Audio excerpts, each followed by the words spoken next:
السلام عليكم، ازيكم عاملين ايه؟ يا رب تكونوا بخير. في فيديو جديد على قناة بيوز الزوزة.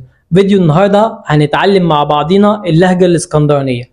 فانت لو جاي اسكندرية قريب او هتعيش في اسكندرية او انت عايش بقالك فترة بس لسه ما خدتش على اللهجة بتاعتنا، فالفيديو ده هيفيدك جدا، بالذات اللي احنا داخلين على الصيف في مصيفين كتير هيجولنا، فلازم قبل ما تيجوا اسكندرية تتفرجوا على الفيديو ده للآخر.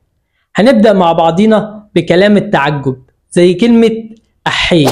أحي عندنا في اسكندرية مش عيب، ولو قلت لحد اسكندراني خلي بالك كلمة أحي عيب هيستغرب وهيقولك أحي بجد ما كنتش أعرف.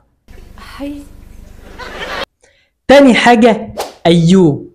أيو دي ممكن تقولها على حاجة عجباك وممكن تقولها على حاجة مش عجباك. حاجة عجباك زي إيه؟ شفت منظر جميل مثلا فهتقول أيو على الجمال. شفت مثلا حاجه ما عجبتكش، صاحبك زعلك مثلا فهتقول له ايوه عليك ما كنتش اتوقع منك كده. تالت حاجه العمله. مصر بتقول جنيه لكن الاسكندرانيه بيقولوا جنيه. 100 جنيه، 10 جنيه، 200 جنيه، 150 جنيه. وخلي بالك بالانجليزي البريطاني احنا الصح وجوجل يثبت اهو. تعالوا نشوفه. عملة بريطانية. لا مش دي. جنيه. جنيه. فاحنا هنا بنقوله جنيه. وخلي بالك قبل ما تيجي اسكندرية لازم تمرن نفسك اللي انت تقول جنيه، لان انت لو ركبت عندنا مشروع اللي هو انتوا بتقولوا عليه ميكروباص وقلت للسواق جنيه هيقطع. السواق بيبقى صايع فهيقطع اللي انت مش اسكندراني فهيغلي عليك الاجرة. فانت خليك صايع وما تبينش اللي انت من بره اسكندريه وقول جنيه. وكمان لو انت جيت تشتري حاجه مثلا وجيت فصلت مع الراجل وقلت له معلش احسبها لي 100 جنيه بدل 150 جنيه، بعد اللي انت قلته ده هيحسبها لك 200 جنيه.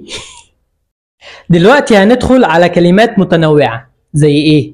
زي احنا بنقوله على الامه مش على الناصيه.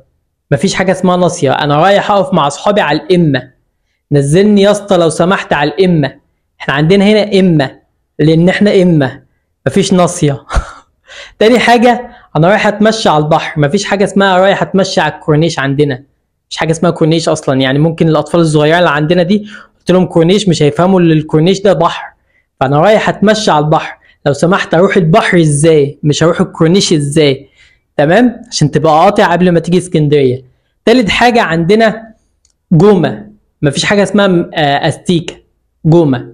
واللبانه عندنا اسمها مستيكه. تمام؟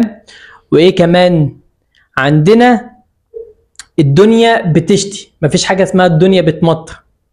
لما حد بيقول لي الدنيا بتمطر بقطع اللي هو مش اسكندراني على طول.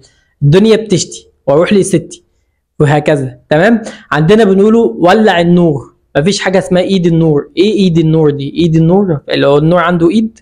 لا، ولع النور. ولع النور هي ولع النور. لما تيجي هنا تقول ولع النور. اللي بعده هو ان احنا لما بنتكلم وبنقوله فعل ماضي بنفتحه، وهو ده الصح اصلا.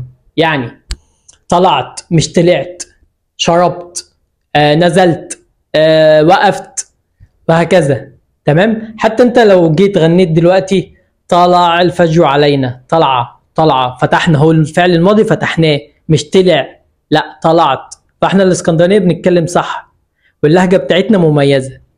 اخر حاجه هنقولها لما بيبقى في جماعه مش بنقوله رايحين ناكل، لا ناكلوا. بنزود واو دايما، ناكلوا، نشربوا، نتمشوا، نتقابلوا، زود واو في الاخر.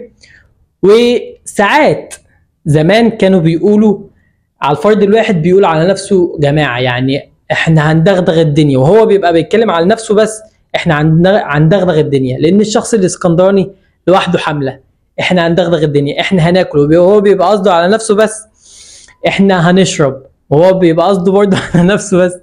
وبكده خلصنا فيديو النهارده.